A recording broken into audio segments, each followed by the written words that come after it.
राम राम जी, क्या हाल चाल है तुंदा सारें दा। इक्किये तो सारे नरोए होगो, सत्ते साने होगो।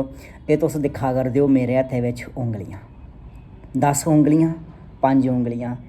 ये सारियां उंगलियां इक नेहियां नेईं होंदियां, है ना।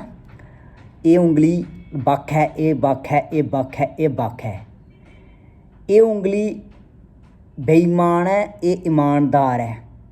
और ये उंगली जेह्ड़ी ईमानदार है, ये सोचदी है भाई जियां में ईमानदार हाँ इयां ये भी ईमानदार होग। ऐसा होंदा नहीं। ये अगर ईमानदार है ना, ये बेईमान है, उन्हें बेईमानी गै करनी एह्दे कन्नै, इन्नै एह्दे कन्नै ईमानदारी गै करनी। पर ईमानदारी दा जेह्ड़ा पल्ला होंदा ना ओह् साफ सुथरा होंदा, बेईमानी दा जेह्ड़ा पल्ला होंदा ना ओह् गंदा होंदा। और एह् में गल्ल ना उंगलियें दी निं कीती ऐ। हर माह्नू इक जैसा नेईं होंदा, कोई ईमानदार होंदा, कोई बेईमान होंदा, ठीक है। हून अगर माह्नू सोचदा कि सारे मेरे लेखा ईमानदार होन, ऐसा कुछ नहीं है, ठीक है। और इ'नें उंगलियें बिच्चा असेंगी सबक एह् थ्होंदा ऐ सिक्खने गी, ठीक है, कि हर माह्नू इक जैसा नहीं होंदा ऐ।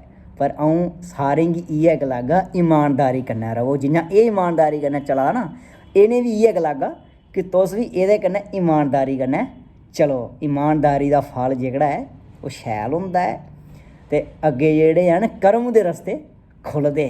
इक्खियै तुसेंगी लौह्की हारी जेह्ड़ी गल्ल ना एह् शैल लग्गी होग ना, अपने लोकें भ्राएं दा हौसला जरूर बधाएओ। राम राम।